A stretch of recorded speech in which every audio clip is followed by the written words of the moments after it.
ఆబిడ్స్ చిరాగలి లేనంటే మనకు గుర్తొచ్చేది మొబైల్ ఫోన్కు సంబంధించిన పెద్ద మార్కెట్. అయితే అదే వీధి చివరిలో ఓ మూలలో ప్రత్యేకమైన చర్చ్ ఉంటుంది. చుట్టుపక్కలున్న పెద్ద భవనాల కారణంగా సెయింట్ లుక్స్ హిందుస్థానీ చర్చిని సులభంగా గుర్తుపట్టడం కష్టమే. ఈ చర్చ్ ఉన్న ప్రదేశం చాలా మంది దారిన వెళ్ళేటప్పుడు దాన్ని చూడకుండా దాటిపోయేలా ఉంటుంది. బయట ఉన్న సైన్ బోర్డ్ లేకపోతే దాన్ని ఒక చర్చిగా గుర్తించడం దాదాపు అసాధ్యం.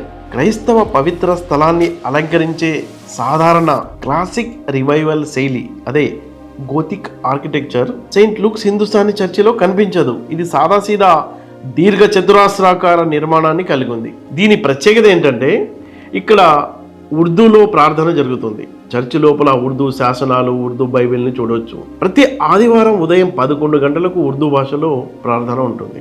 దక్షిణ భారతదేశంలో ఇదే విధమైన మరో చర్చ్ బెంగళూరులో ఉందని church Presbyterian in-charge Reverend Samuel Harold Christian Federal తెలంగాణతో తెలిపారు. ఆబిడ్స్ లో ఉన్న సెయింట్ లూక్స్ హిందుస్థానీ చర్చ్ ఇది. దీన్ని ఉర్దూ చర్చ్ అని కూడా అంటారు. 100 ఏళ్ల క్రితం ఇక్కడ నిజాం నవాబు కొంత భూమి ఇవ్వడంతో ఇక్కడ ఉర్దూలో ఖురాన్ కూడా, ఇది బైబిల్ కూడా ఉంది. ఉర్దూలో శాసనాలు ఉన్నాయి. మొత్తం ఇక్కడ ప్రేయర్ అంతా ఉర్దూలో జరుగుతుందని చెప్తున్నారు. మనం మాట్లాడి మిగతా విషయాన్ని మనం కనుక్కుందాం. సార్ నమస్తే. నమస్తే. మీరేం చేస్తారు సార్ ఇక్కడ? నేను ఐఎమ్ ద ప్రెస్బిటర్ ఇన్ఛార్జ్, అంటే ఇక్కడ ప్రీస్ట్ అయ్యగారు నేను. ఓకే. ఇక్కడ ఈ చర్చ్ నేను అడ్మినిస్ట్రేట్ చేస్తాను. ఇక్కడ వర్షిప్ కూడా నేను కండక్ట్ చేస్తాను. అదే రీతిగా మా సంఘస్థులు కూడా ఇక్కడ వస్తూనే ఉంటారు. నా పేరు reverend Samuel Harold Christian. Samuel Harold Christian. Samuel గారు, ఇక్కడ ఉర్దూలోనే ఎందుకు ప్రేయర్ జరుగుతుంది? ఎందుకంటే ఇప్పుడు ఈ చర్చ్ స్థాపన అయినప్పుడు ఇది 1900 లోపల బ్రిటిష్ నుండి 3 మిషనరీస్ వచ్చినారు. వాళ్ళు ఏంటంటే మిషనరీ సొసైటీ ఆఫ్ లండన్ నుంచి వచ్చినారు. వాళ్ళు వచ్చి ఇక్కడ ఈ ప్రాంతంలో అంతా చూసినారు to spread the gospel of Jesus Christ. కాబట్టి ఆ టైం లోపల వాళ్ళు వచ్చినప్పుడు ఇక్కడ అంతా ప్రాంతంలో వాళ్ళు మంచిగా స్టడీ చేసినారు. ఆ టైం లోపల first language was Urdu, Nizam Kingdom లోపల. అయితే అంతా చూసిన తర్వాత ఇక్కడ ఇది కూడా సర్వే చేసినారు. ఇక్కడ తెలుగు ఉంది, తమిళ్ ఉంది, ఇది ఏంది కన్నడ ఉంది, అన్ని చర్చెస్ ఉన్నాయి, కానీ ఉర్దూ లేదు. కానీ ఎక్కువ మటుకు ఇక్కడ ముస్లిం పాపులేషన్ ఎక్కువ మంది అనుకోరకు ఉర్దూలో కూడా ఒక చర్చ్ కడదామని వాళ్ళు ప్రయత్నం చేసి అక్కడ నిజాం దగ్గర వెళ్ళి ఒక ప్రేయర్ రిక్వెస్ట్ అని చేసినారు. ఇక్కడ మాకు ఒక చర్చ్ కట్టేది ఉంది, మీరు కొంచెం భూమి జాగా ఇస్తే మేము కట్టుకుంటామంటే ఈ భూమి ఇచ్చినారు. ఓకే. అంటే అప్పట్లో ఎంతమంది ఈ క్రిస్టియానిటీ స్వీకరించారు? ముస్లింలు కూడా, అంటే ఉర్దూలో ప్రేయర్ జరుగుతున్న నేపథ్యంలో ఇప్పుడు ఉన్నారా ఇక్కడ ఈ చుట్టుపక్కల ఉండేవాళ్ళ?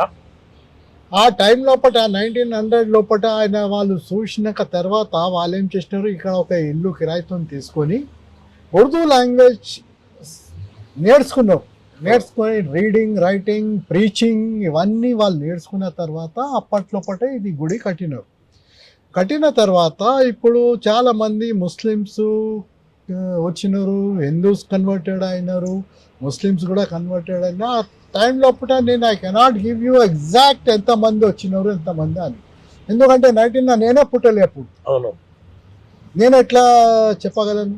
ఓకే. కాబట్టి చాలా మంది ఉండే, more than 100-200 people used to come here. ఇది చాపెల్ అంటే it's only a place of worship. అక్కడ వర్షిప్ చేసుకొని వెళ్ళిపోవాలి. ఓకే. ఈ పెద్ద ఏరియా ఉన్నది అనుకోరకు ఇక్కడ వాలీబాల్ కోర్ట్, బాస్కెట్బాల్ కోర్ట్, అవి లైబ్రరీ అవి ఇవి కూడా ఉండేవి. ఆ టైంలో British missionaries they used to do that. వాళ్ళు కూడా నాట్ ఓన్లీ బ్రిటిష్ కానీ పాకిస్తాన్ నుంచి కూడా వస్తుండే. అప్పుడు యునైటెడ్ ఇండియా ఉండేది. అయితే యునైటెడ్ ఇండియా లోపల పాకిస్తాన్, లాహోర్, ఇంకా కరాచీ అక్కడిక్కడి నుంచి కూడా క్రిస్టియన్స్ కన్వర్టెడ్ ఆయగారులు వాళ్ళందరూ వస్తుండే, వచ్చి ఇక్కడ ప్రీచింగ్ చేస్తుండే, ఇక్కడ ఉండి పోతుండే వాళ్ళు. ఇంకొక సంగతి ఏంటంటే ఫ్రమ్ నార్త్ ఇండియా కూడా, ఫ్రమ్ లక్నో, పఠాన్కోట్ అక్కడి నుంచి కూడా వస్తుండే. అయిన తర్వాత ఇది ఎప్పటిదాకా నడిచిందంటే టిల్ 15th August 1947. అప్పటిదాకా అయిన తర్వాత ఇండిపెండెన్స్ వస్తుండగానే అక్కడ బ్రిటిష్ నుంచి వాళ్ళ ఎంపైర్ నుంచి ఒక ఆర్డర్ వచ్చింది. All the Britishers who are living in India వాళ్ళు they should come back to British because we have given independence to India. అయితే ఇప్పుడు సమస్య వాళ్ళకి ఏమొచ్చిందంటే ఈ ప్రాపర్టీ ఈ చర్చ్ ఎవరి చేతిలో ఇవ్వాలి. ఇప్పుడు ఒక మనిషి ఉన్నాడు, ఆ మనిషి చేత వాడు బ్రతికి ఉన్నప్పటిదాకా వాడు నడిపిస్తాడు. దాని తర్వాత ఎవరు నడిపాడు అంతవరకు they wanted some organisation who can run this church for many years, coming years లోపల 100, 200, 300 ఏమన్నా కానీ అది నడుస్తూనే పోవాలి. అటువంటి ఆర్గనైజేషన్ కావాలంటే అదే టైం లోపల Church of South India Trust Association స్థాపితమైంది. ఎప్పుడైంది అది? 27 సెప్టెంబర్ 1947.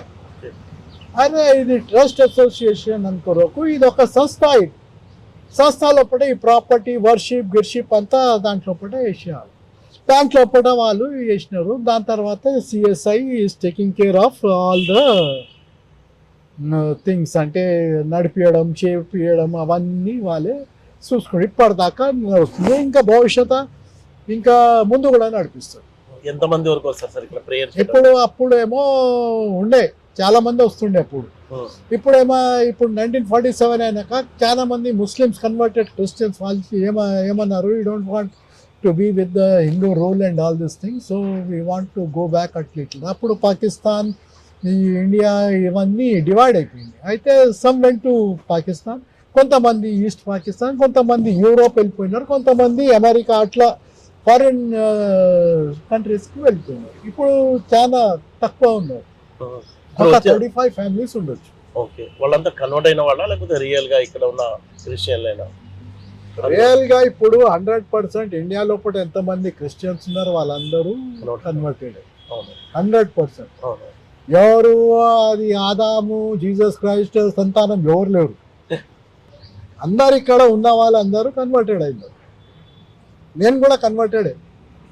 మా నేను కాకపోతే మా పితృలు దేవర్ కన్వర్టెడ్. ఇప్పుడు పాతకాలంలో ఉర్దూ బైబుల్ ఉంది, ఇప్పుడు ఉర్దూ లోపల ఇప్పుడు ఏం నడుస్తలేదు. ఎందుకంటే చాలా మంది ఇంకా తుర్కోలకే ఉర్దూ సరిగ్గా రాదు.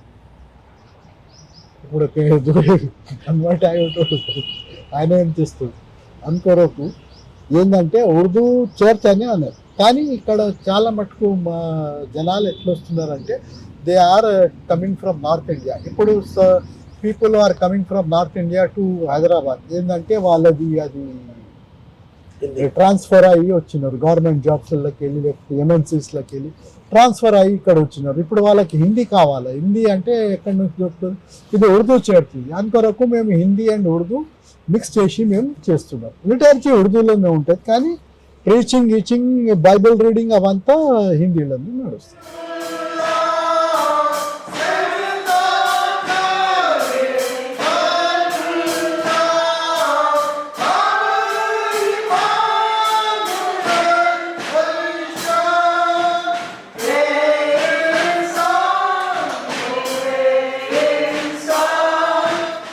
ఈ చర్చ్ ప్రొటెస్టెంట్ సాంప్రదాయంలోని ప్రెస్బిటేరియన్ తెగను అనుసరిస్తుంది. ఎందుకంటే ఇక్కడ ఆరాధన కోసం వచ్చే వాళ్ళు చాలా మంది మత మార్పిడి చేసుకున్న వారే. ఏ మతానికి చెందిన భక్తులైనా ఈ చర్చిలో ఆరాధన చేయవచ్చు. ఇతర వర్గాల సందర్శకులపై ఎలాంటి ఆంక్షలు లేవు. హిందీ మాట్లాడే క్రైస్తవులు ఈ చర్చిని బాగా ఇష్టపడతారు, ఎందుకంటే వారు భాషను సులభంగా అర్థం చేసుకోగలరని శామ్యుల్ అన్నారు. ఉర్దూ సులభంగా అర్థమయ్యే భాష. బైబిల్లోని ప్రతి వచనాన్ని స్పష్టంగా సరళంగా ఉర్దూలో వివరించడం వల్ల అది సులభంగా అర్థమవుతుంది. ఇక్కడ చెప్పే సందేశాలు క్లుప్తంగా అర్థవంతంగా ఉంటాయని ప్రార్థన చేయడానికి వచ్చిన సాగర్ ఫెడరల్తో తెలిపారు. 1900 సంవత్సరంలో లండన్ నుంచి హైదరాబాద్కు వచ్చిన 3 మిషనరీలు తమ మత ప్రచారం కోసం ఉర్దూ భాష నేర్చుకున్నారు. ఆ తర్వాత నిజాంను కలిసి చర్చి నిర్మాణం కోసం భూమి ఇవ్వమని వాడు కోరారు. నిజాం మీర్ ఉస్మాన్ అలీ ఖా 1905లో చర్చి నిర్మాణం కోసం 1.5 ఎకరం భూమిని ఈ క్రిస్టియన్ మిషనరీ సొసైటీకి బహుమతిగా ఇచ్చారు. క్రైస్తవ మత ప్రచారకులు బైబిల్ను ఉర్దూలోకి అనువాదం చేశారు. ఆ సమయంలో క్రైస్తవ మిషన్ ప్రచారం వల్ల కొంతమంది ముస్లింలు ఈ మతంలోకి చేరి ప్రార్థనలు చేయడం మొదలెట్టారు. అందుకే దీన్ని ఉర్దూ చర్చిగా పిలిచేవారు. సెప్టెంబర్ 27, 1947న Church of South India CSI Trust Association ఈ చర్చిని స్వాధీనం చేసుకుంది. ఉర్దూ చర్చి పేరును సెయింట్ లూక్స్ హిందుస్థానీ చర్చిగా పేరు మార్చింది. దేశ విభజన తర్వాత ఈ చర్చికి వచ్చేవారు పాకిస్తాన్, బంగ్లాదేశ్కు వెళ్ళటం వల్ల చర్చికి వచ్చే సంఖ్య బాగా పడిపోయింది. కాలక్రమంలో హిందుస్థానీ చర్చ్ మరుగున పడిపోయింది. కాలగమనంలో శిథిలావస్థకు చేరిన హిందుస్థానీ చర్చిని 2013లో మళ్ళీ పునరుద్ధరించారు. ప్రస్తుతం ఉత్తరాది నుంచి ఉద్యోగాల కోసం వచ్చిన వాళ్ళు ఎక్కువగా వస్తున్నారు. వాళ్ళకి హిందీ కావాలి, అందుకే చెప్పటం ఉర్దూయే కానీ చదవటం హిందీలో కొనసాగుతుంది.